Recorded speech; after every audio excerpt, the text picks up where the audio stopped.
Welcome to Reinventing You, a podcast of the Association for Undergraduate Education at Research Universities, which is abbreviated URU to emphasize the UERU in our name. URU is a Boyer-inspired national consortium of 130 U.S. research universities dedicated to growth and development in undergraduate education, specifically at research universities, or in the language of the Boyer 2030 Commission's report, the Equity Excellence Imperative, many URU members are dedicated to the proposition that equity and excellence are inextricably entwined in democratic society, and therefore that in pursuit of excellence, it is imperative that we address students' needs fairly and effectively. The last is germane because today we welcome as our guest a member of the Boyer 2030 Commission, Dr. Kathleen Fitzpatrick, the Interim Associate Dean for Research and Graduate Studies and Professor of English in the College of Arts and Letters at Michigan State University. We're your hosts, Julia Michaels, URU Director of Development and Strategic Partnerships, and Steve Dandino, who you just heard from, URU Executive Director and Associate Provost at Colorado State University, which has been the host of URU since 2013. Steve and I are indeed delighted to welcome Kathleen Fitzpatrick to Reinventing You, particularly to discuss her most recent book, Leading Generously, Tools for Transformation, a 2024 publication of Johns Hopkins University Press, and a follow-up to her 2019 Hopkins book, Generous Thinking, a Radical Approach to Saving the University. Welcome, Kathleen. Welcome.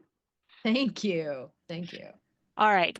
Our first question is for listeners unfamiliar with your 2019 Generous Thinking or your 2024 Leading Generously book, could you perhaps impart the main idea of both books and especially how the latter follows from the former?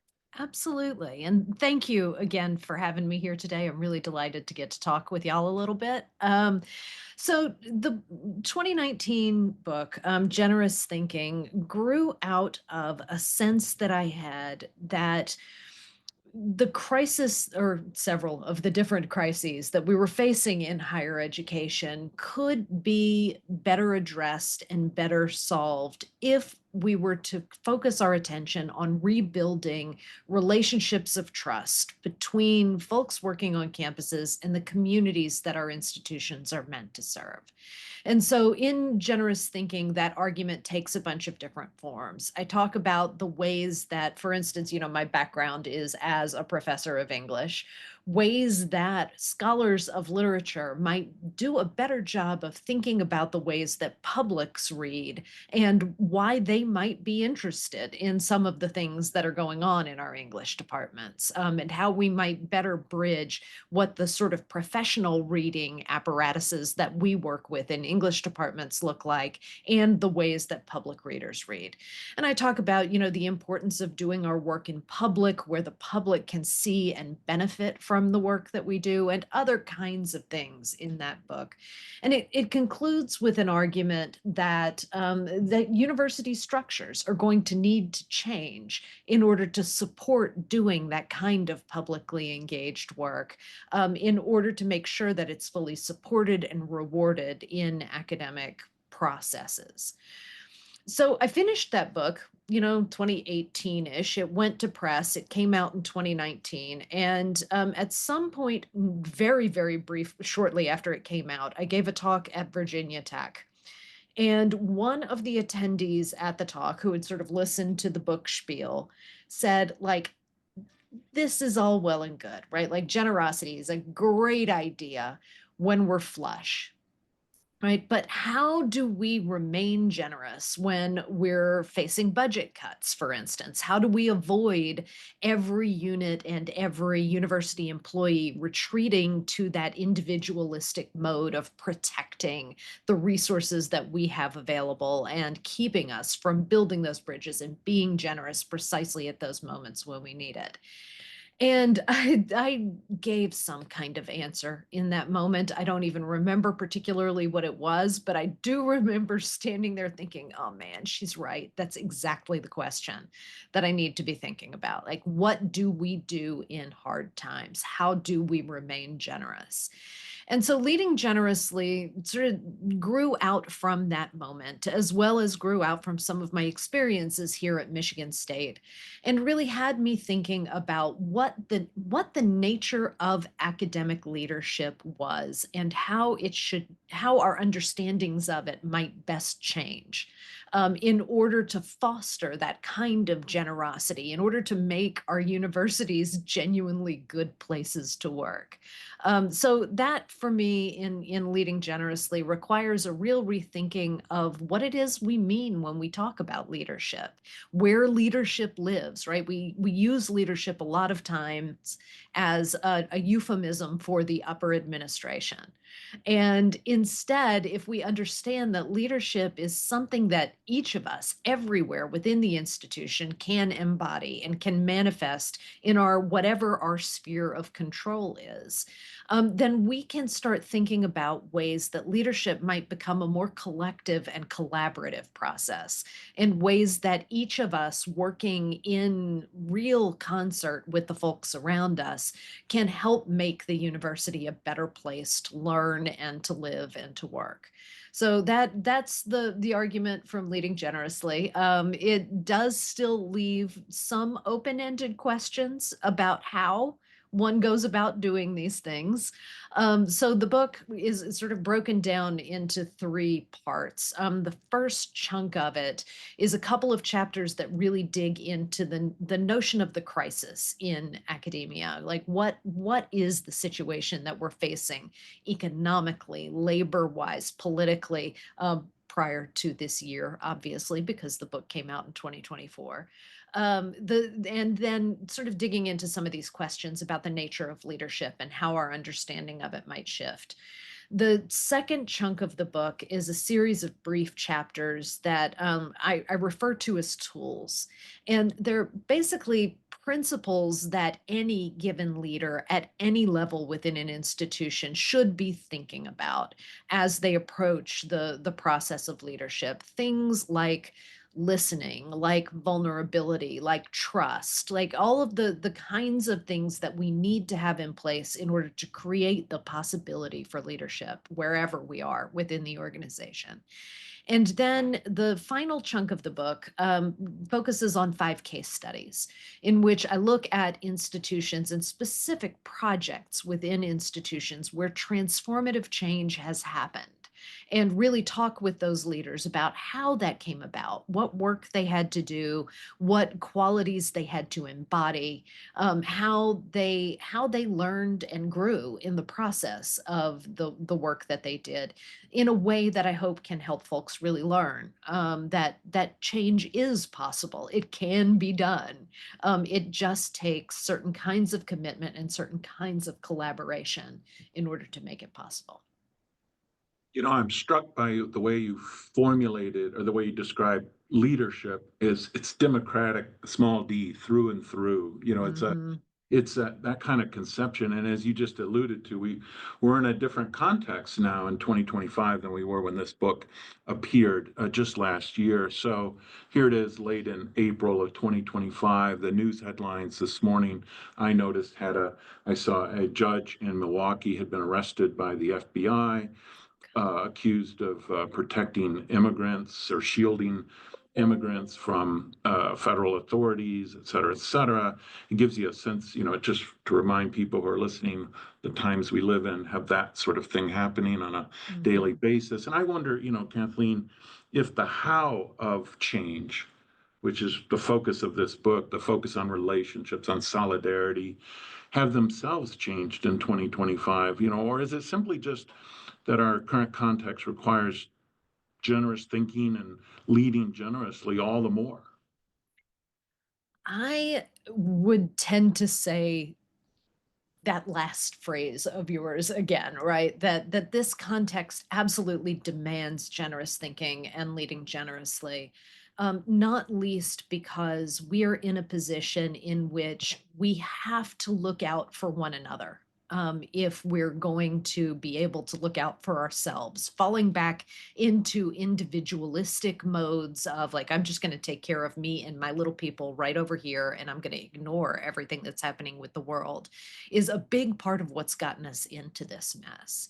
And so, just since this is all really focused on the university and its future, the thing that I would most point to is the argument that I make that solidarity has to happen at every level, right? It's not just a matter of individuals within a department or individuals within a college or anything like that really coming together. It's not a matter of just like labor, right? That solidarity is a matter of understanding that the entire academic sector, all universities, all colleges are in this mess together.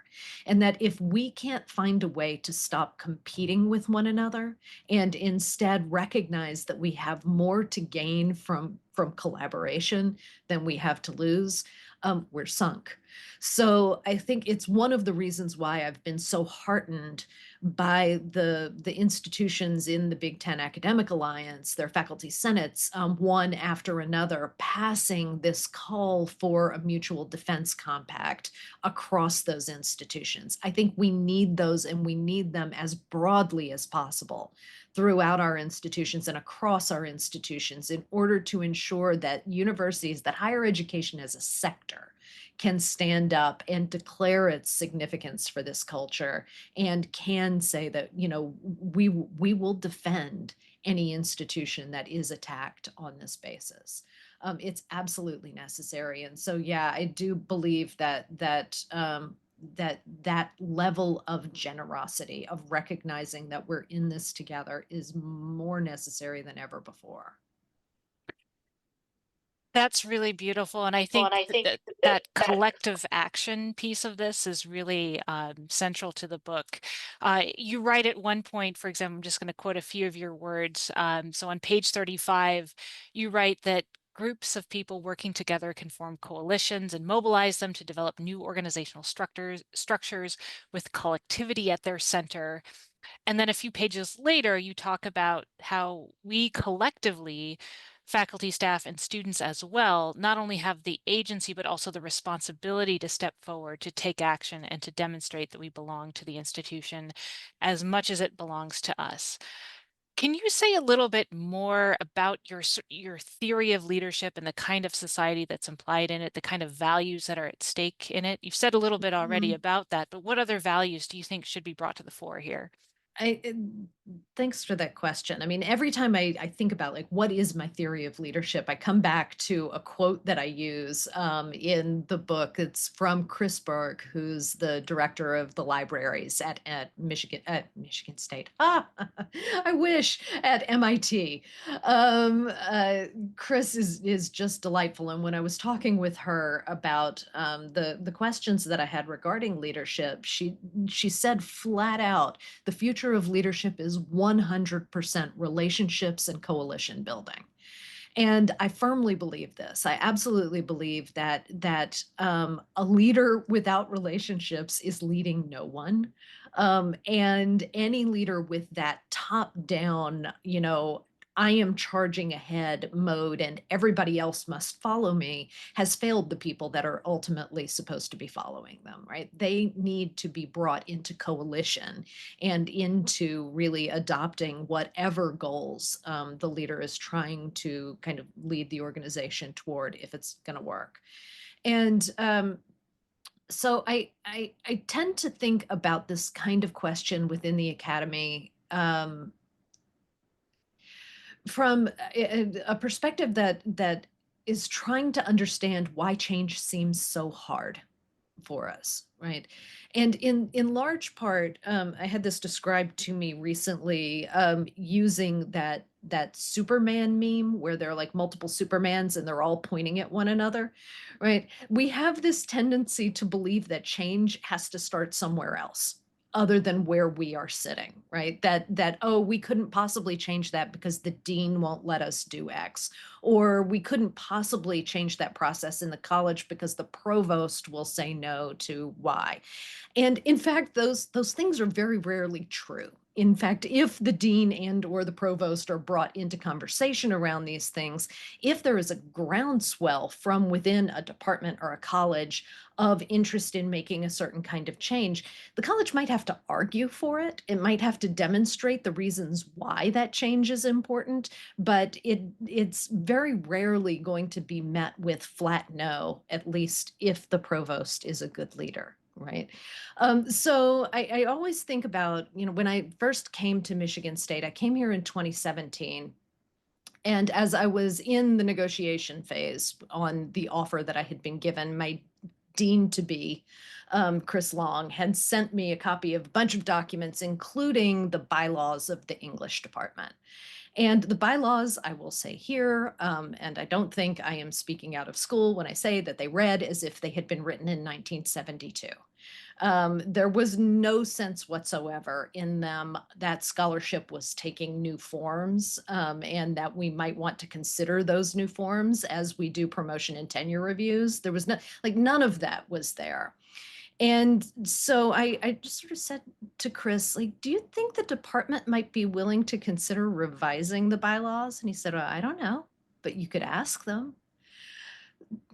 Okay, I thought, well, we'll see what happens. But when I got to MSU, it turned out that the chair who had come into that position in the year before I arrived, Cara Solano, who was an absolute delight to work with in all kinds of ways, had already sort of decided that this was work she wanted us to do.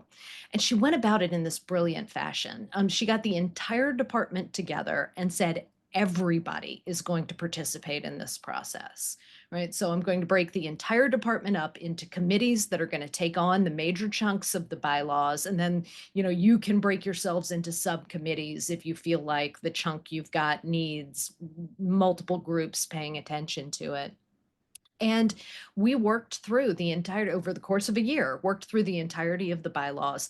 I was on the committee that was looking at promotion and tenure review processes, and then on the subcommittee that was looking specifically at how research is assessed in those processes. And we were able to take that 1972 language about peer-reviewed books and journal articles and really open it up in a way that not only recognized the new forms of scholarship that had developed since then, but also to sort of future-proof it, to recognize that sitting there at that table in 2018, we didn't know what scholarship was going to look like 20 years hence, right? And didn't want to exclude things just because we didn't recognize them in that moment. And so we created this very forward-thinking, really open-ended, really generative set of bylaws that could guide the department forward. And there was some question, first of all, the department had to vote on every single change all the way through, and we did, and we passed everything, and we had new bylaws that had been approved by the department. And then we sent them to the dean, and the dean said, awesome. You did the work, and you will now be ruled by the bylaws you have created. And I think we tend to forget that kind of work on the part of a collective can have that level of transformative effect, right? That then ripples out, right? Other departments started looking at the English bylaws and saying, wow, that looks great. In fact, we should probably revise our language to reflect some of this as well. And so the college then as a whole begins to become this more open, more welcoming place for folks who are not working in conventional ways. And then the college becomes seen by other colleges on campus as being a place that's forward thinking, and maybe we should be thinking about this kind of stuff too. Right. So just starting locally with something as we think of them as set in stone, but bylaws are highly malleable. They can be revised. So starting with those documents and really thinking about the kind of place that we want to work in collective ways can radically transform things. As you noted earlier, Leading Generously is divided into three main parts. The third part is on stories, and that's a great story. You just spoke about the Department of English at MSU. That's fantastic. Part two of Leading Generously, which is the lengthiest part of the book, is titled The Tools, sorry, and includes 12 distinct, albeit of course interrelated, subsections titled People, Yourself, Vulnerability, Together, Rust, Values, Listening, Transparency, Nimbleness, Narrative, Sustainability, and Solidarity. And I have two questions about this section. The first is very straightforward, and you've already touched upon it. Why do you call these tools? It's a good question, and I went around and around about that word. I didn't want to call them qualities, right? Because I didn't want it to seem like they're things that inhere in some people but not others. I think that these are things that any person who decides that they are going to try to create change can draw on in themselves. But I think that they also, like, they're things that we have to learn how to use, right? Vulnerability, we're all vulnerable in some sense. But I have worked with leaders who wear their vulnerability on their sleeves in ways that can be off-putting. And I have worked with leaders who see themselves as being invulnerable, or who believe that they must put forward an image of invulnerability, and wouldn't know how to begin kind of recognizing themselves and sort of demonstrating themselves to be vulnerable. And so the tool aspect is recognizing that we really need to learn to work with these things in order for them to be additive and supportive in leadership structures. There might be a better word. I haven't thought of it yet.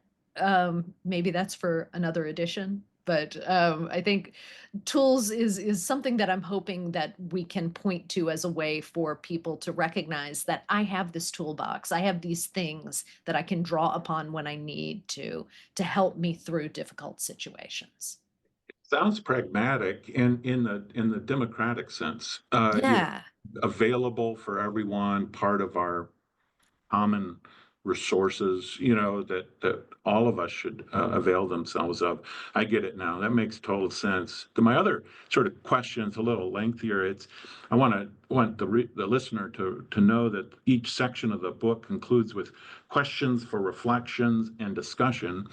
And the last in this section, when you're discussing solidarity, it reads, and I'll quote it: what avenues can you imagine for restoring an understanding of higher education as a public good rather than as a club good? And you may need to explain that Yeah. phrase, a club good.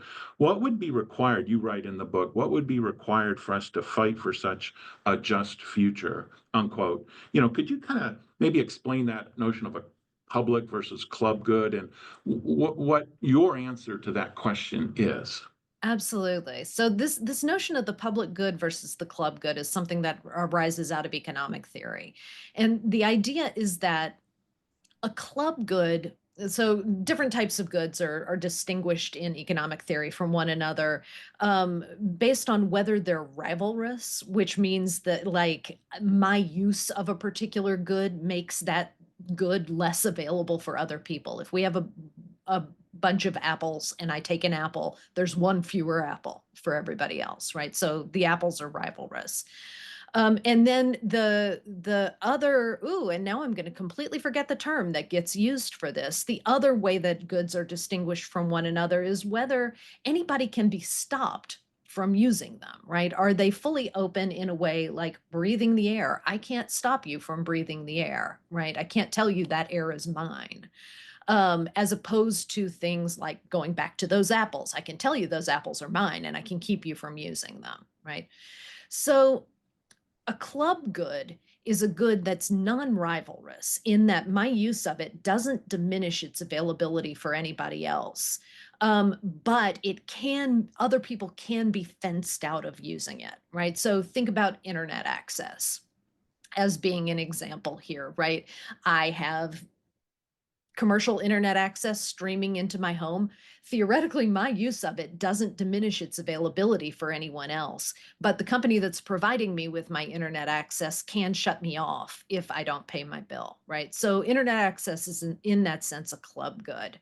And this is what higher education has become, right? It's the fact that someone else is able to obtain an education does not remove the ability for me to avail myself of that same education. It's not like there's a finite amount of knowledge to go around and we have to divide it up among people. But we do close people out of the educational process based on their ability to pay or based on the available resources to support them through this process. A public good, by contrast, is completely non-rivalrous, but it also people can't be closed out of using it. And what I really want us to think about is why we close people out of higher education, why we say, oh no, I'm sorry, there is only so much to go around, when in fact there's plenty to go around. What there is instead a barrier to allowing people to participate in the processes of higher education. And this is, there are many institutions, there are several notable institutions that are really trying to work to restore the sense of higher education as a public good and insofar as they can in their communities. And I'm thinking in particular of Arizona State, where Michael Crow, when he comes in as president of the institution, says that we as an institution are going to be known not by the people we turn away, but by the people that we serve, right? And that this is a massive, massive change in the ways that institutions think of themselves. They pride themselves on their low admissions percentages and on the high yield that they result in from those low percentages. And that's a shame. I mean, I mean shame in the strongest possible sense there, right? In that, we should be serving as many people as we can. And there are limits to what we can do based on, institution size, based on labor, based on, a lot of other resource questions.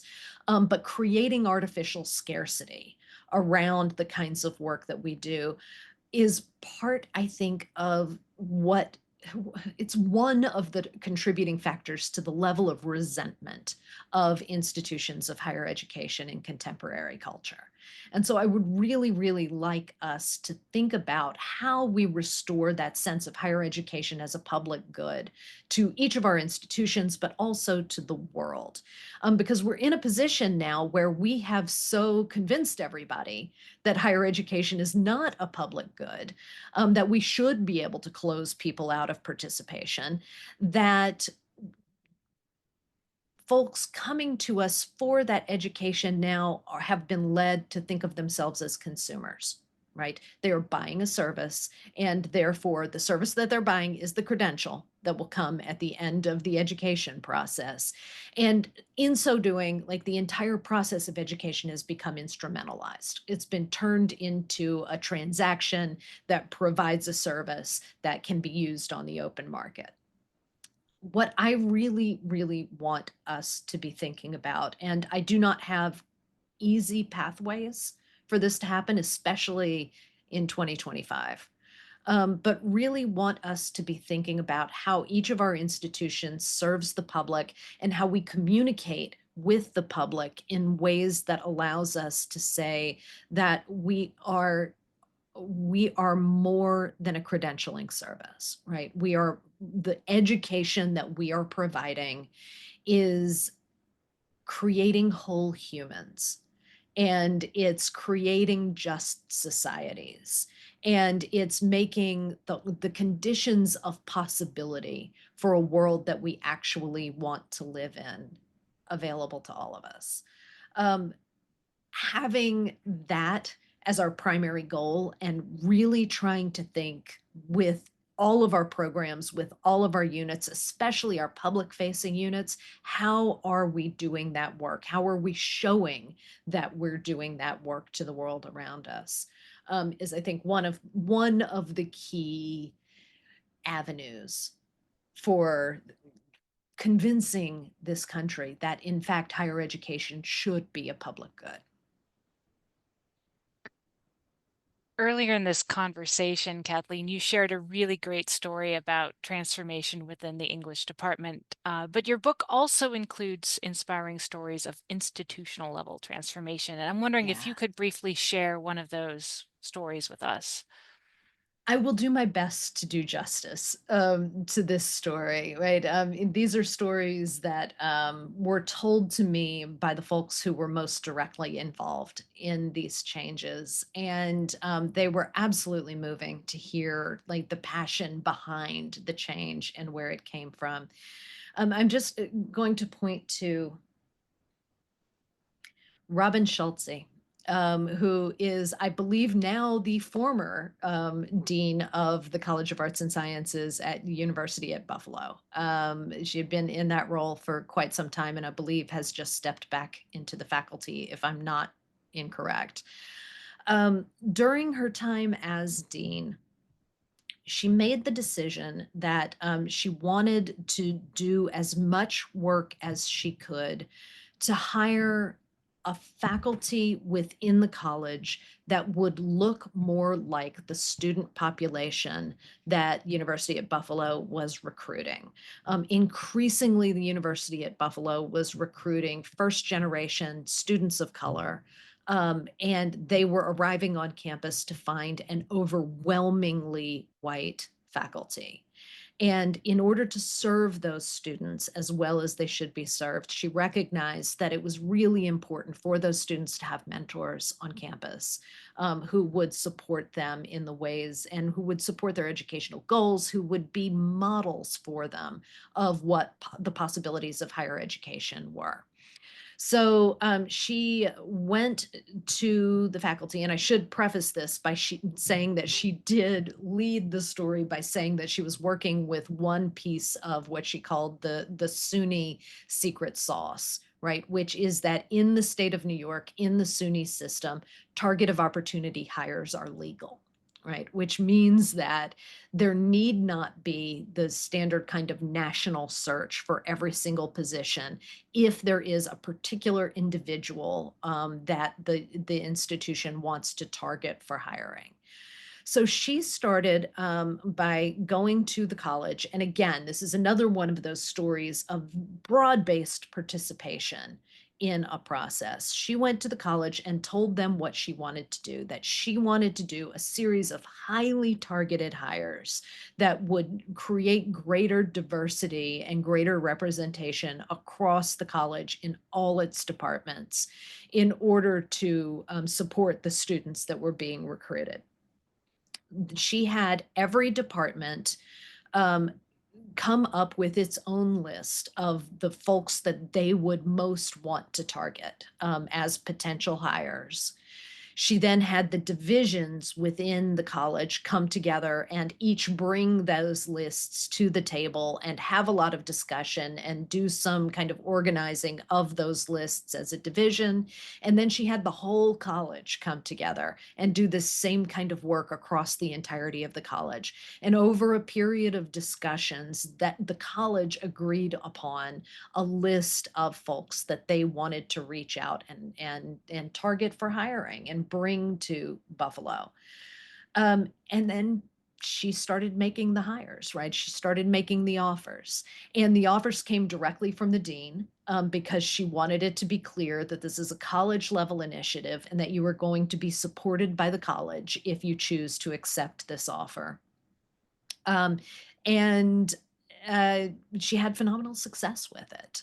She managed to secure investment from the provost. She managed to not only so impress the provost with this process that the provost asked that she kind of bring that process to another college so that they could go through something similar. It was phenomenally successful, and they made an extraordinary number of really powerful hires within the college in order to really think about what folks on campus were able to do in order to support the students and the kind of curricular change that the college was looking for.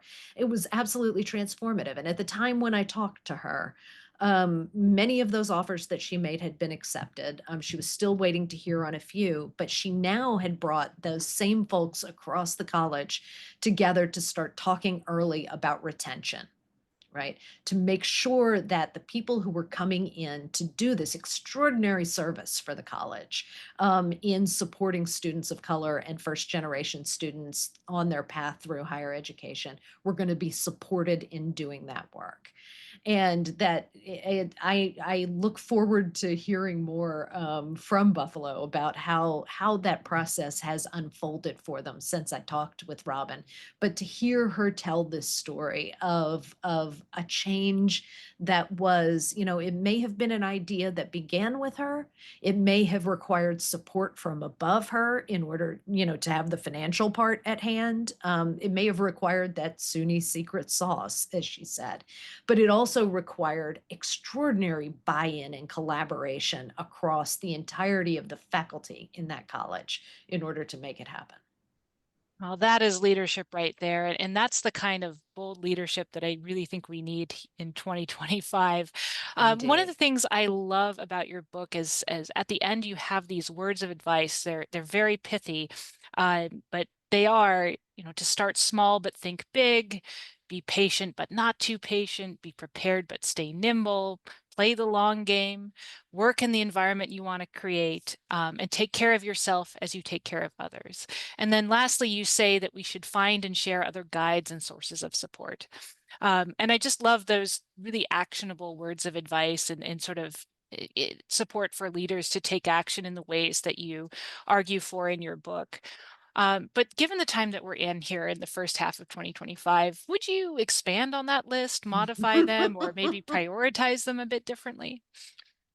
Yeah, that's a really good question. As you were reading those off, I was thinking, I would stand by that list. But I might shift some things around. I think, the second to last one, take care of yourself as you take care of others, Hmm. could probably stand to be bumped up the list at this hour of the world. I think we are all feeling.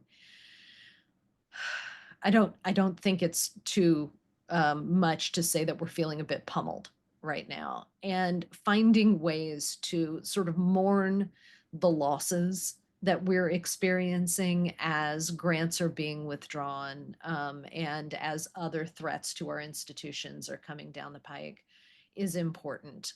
So we really do need to be able to take care of ourselves at a moment when we're all feeling particularly vulnerable. But I also think that recognizing that there are other folks among us who are far more vulnerable than we are, is really important, and finding ways to ensure that we're taking care of our graduate students, and in particular our international graduate students who are in an extremely vulnerable position right now, taking care of our undergraduates and making sure that our undergraduates, and again particularly our international undergraduates, are being cared for, know that somebody is there if they run into trouble, is particularly important. And so I think one of the key ways, that I would frame that idea of taking care of yourself as you're taking care of others, today might be to say, that take care of yourself, but recognize that others need you as well, and think about what it is that we can do to help those who need our support most at this point. Well, Dr. Fitzpatrick, Dean Fitzpatrick, Boyer 2030 Commissioner Fitzpatrick, do you have any last thoughts for our listeners? Anything we failed to touch on that we ought to address before we bring this conversation to a close today? I think I would probably just reiterate again that, when people hear that I'm writing about generosity, they have this sense that, like, this is a sort of airy and, what somewhat, um somewhat of a luxury at this hour of the world. Like, oh, it's great, just be generous, because, why not? That it doesn't have, force as a concept, right? But I think that's one of the beauty parts for me about thinking about generosity is precisely that it it is something that we need to return to again and again, right? It's not something that I can make a gift, I can make a donation, I can go out and do some community service, and then I have fulfilled my obligations to be generous. I think generosity, real generosity, requires us to come back again and again. It's like in the same way that Mariam Kaba has said that hope is a discipline, right? Hope is not just a good feeling, right? It's not an emotion, but in fact, a discipline that has to be practiced day in and day out. I believe that generosity is much the same. And finding ways in all of our both work lives, personal lives, public lives to return to that process of thinking generously is really crucial, especially right now. Well, thank you so much, Kathleen. We so appreciate your talking with us about this new book and look forward to leaning into the much needed, I would say urgently needed transformation of higher education. URU members can log into My URU to hear 2 additional questions and some concluding discussion for UVPs and their colleagues. For now, though, thanks to listeners of Reinventing You, a podcast of the Association for Undergraduate Education at Research Universities, or URU. Reinventing You is available wherever you get your podcasts. To learn more about URU, check us out at URU, that's UERU.org.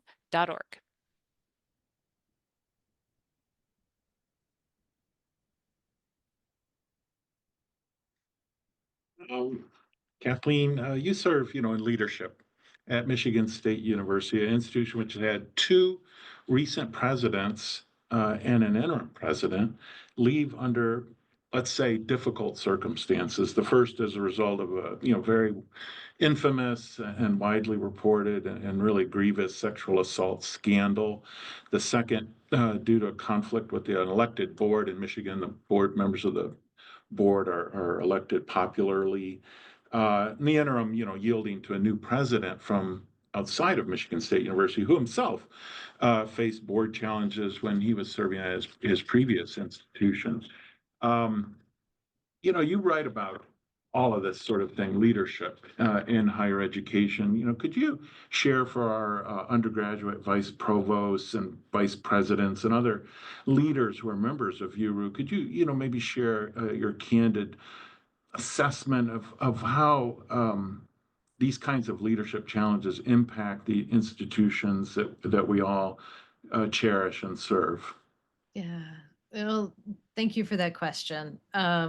This is, I mean, it's a tough one, right? I recently did a little lunchtime talk here at MSU that was put together by our Office of Faculty and Academic Staff Development, who were, really wanting to think about this question of leadership, wherever it exists in the institution, and particularly how change can come about from any of those different places. And I will say that the folks in FASD who asked me to do this said that it was really hard for them to read that section of the book because it was a trauma that they had lived through just as much as I lived through it. I arrived here in fall 2017, just before the Nassar scandal broke. And that kind of leadership transition and trauma has characterized the 8 years since I've been here. We, in that 8 years, had 6 presidents and 4 provosts. And at one point in there, we had not just an interim president, but an acting interim president because of issues that had happened with the interim. Um, it's it's a problem, and that it's that much of a problem, I think, points to something structural within the institution. This wasn't just a parade of bad people who couldn't do their jobs. That's not what it was about. I believe, and I believe this in my gut, that the structure of hierarchical leadership in higher education with a top-level board of trustees, a singular president, a ton of vice presidents, and then kind of cascading down the pyramid from there, is a structure that we've inherited from corporate America, and it's not serving us well at all. Not least that frequently our trustees, many of them extremely good people who care about the institution, are not really of the institution and don't often understand a whole lot of the things about how it works. In states where trustees are political appointees, they come in with particular agendas that are driven by the appointer of those trustees. In our state, as you note, our trustees are popularly elected in statewide elections. And so the folks who get elected tend to be folks who have name recognition for whatever reason, but that name recognition doesn't necessarily mean that there's a lot of care for higher education there. On top of which, having the board of trustees focus all of its attention on its singular employee, right?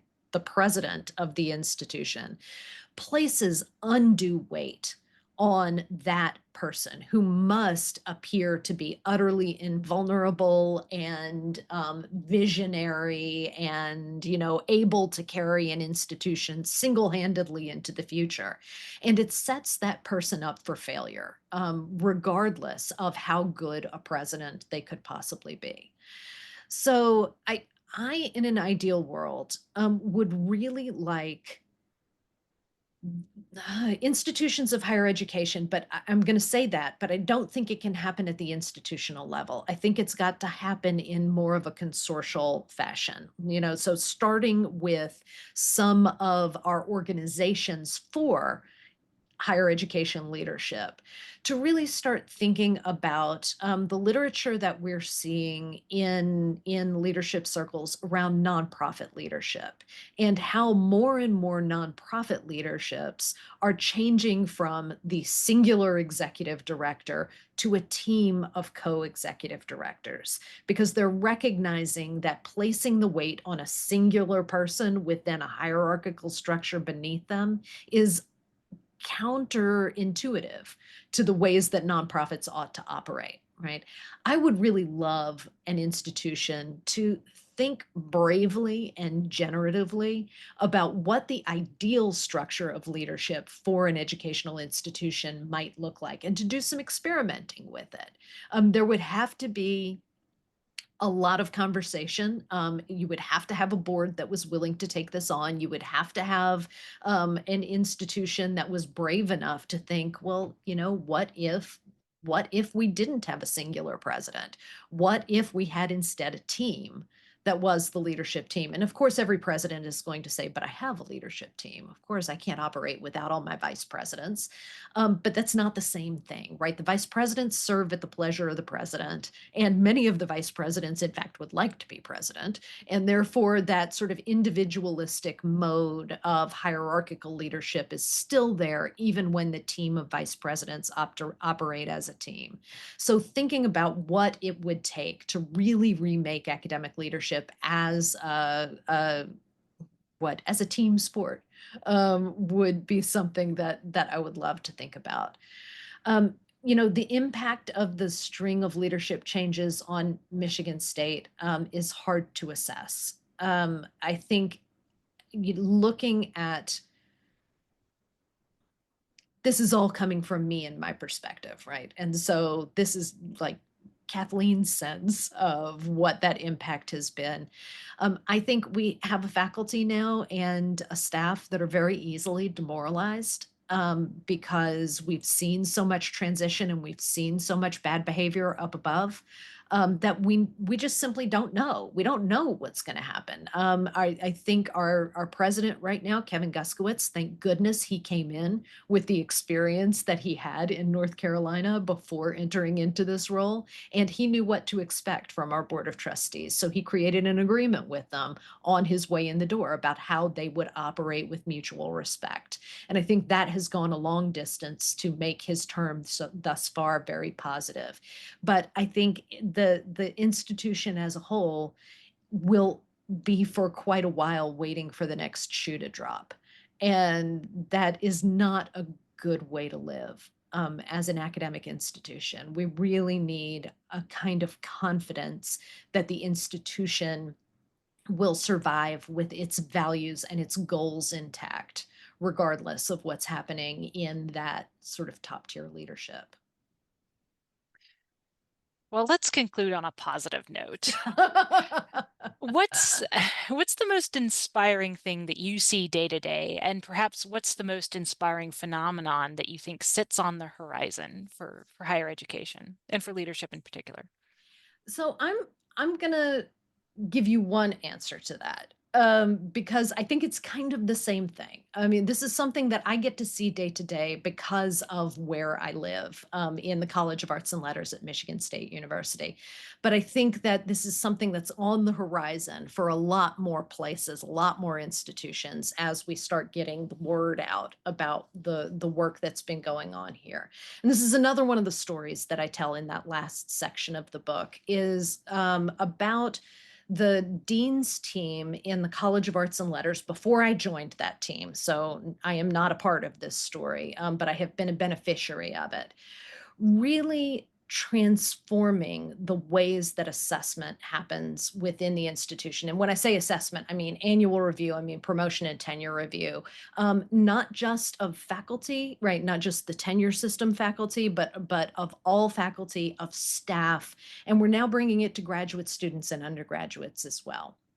It's a project that the dean's team referred to as Charting Pathways of Intellectual Leadership. And it's asking every individual within the college to think about what their goals for their work are, what the furthest goals out that they can possibly see. In the context of tenure system faculty, this often gets described as like when you are at your retirement ceremony and we have the parade of folks who are saying nice things about you. What's the thing you most want to have said, right? Is it that you created a new field of research and opened up possibilities for other scholars? Is it, you want people to talk about the graduate students that you mentored and the amazing careers that they went on to? Like, what is that horizon goal of the thing you most want to have done by the time you retire? And then how do you get there, right? What is the pathway to that? And we break that pathway down into milestones, which are the major markers of accomplishment that are they're not really under your control. It's like getting tenure, getting promoted to full. Those are milestones, but they require, outside validation in order for them to happen. It might be getting elected to be president of your scholarly society. It might be like those are the big milestones. And then within that between the milestones are smaller stepping stones. And these are things that are within your control, right? I'm working on an article that is going to provide the kernel for the book that I want to write. And I'm communicating that book in this way that's going to lead to a certain kind of recognition of the work that I'm doing and so forth, right? What this does is not just allow, faculty to do a whole lot of goal setting, but it also rectifies what we see as being a sort of ends means inversion in the ways that we work as scholars, right? So we think about the tenure review and what are the requirements for tenure? Well, you have to have 6 articles, or you have to have a book and a new manuscript, or you have to have like whatever those things are. And we tend to look at those publications or the grants that you need to get or what have you as the goals rather than being as a means to an end, right? These are the things that I am doing. I'm publishing these articles not because like publishing an article is inherently good, but because I want to share my knowledge with the world. And that sharing of knowledge is really the goal. And so we've sort of in this process of charting out these pathways, also taken that three-legged stool of teaching research scholarship, right? Where things have to fit into particular categories and you have to be able to define what it is that you're doing in one of those categories. And instead, we think about all of the space in between, right? So sharing knowledge, as one of the things that we want people to be doing. Mentorship and stewardship, and other kinds of activities like this that better encompass the range of ways that we work and that better kind of describe our work in terms of the goals rather than in terms of the means to that end. It has made within the college the processes of annual review, of tenure and promotion, and so forth far less stressful for everyone involved, but also much more open to folks who are working in completely different ways. We are able to foster genuine community engaged scholarship in ways that recognizes that the engagement with the community is itself a goal rather than having to now stop and write the article about the community engaged project. Right. Similarly with digital scholarship, you built this amazing public resource for the world and it's available on the web, and that's great. You do not now have to stop and write the journal article about the public resource because you did the work. And so, I think this is one of the things, it's incredibly inspiring to see the range of kinds of work that are being done across the college now, that people feel empowered to do that work. And I'm really hoping that this is something that's on the horizon for a lot more institutions, as my colleagues who developed this are out there now presenting it in public and writing about how charting pathways of intellectual leadership can be adopted elsewhere. You're Kathleen Fitzpatrick, author of Leading Generously, Tools for Transformation. On behalf of URU and Reinventing You listeners, thank you so much.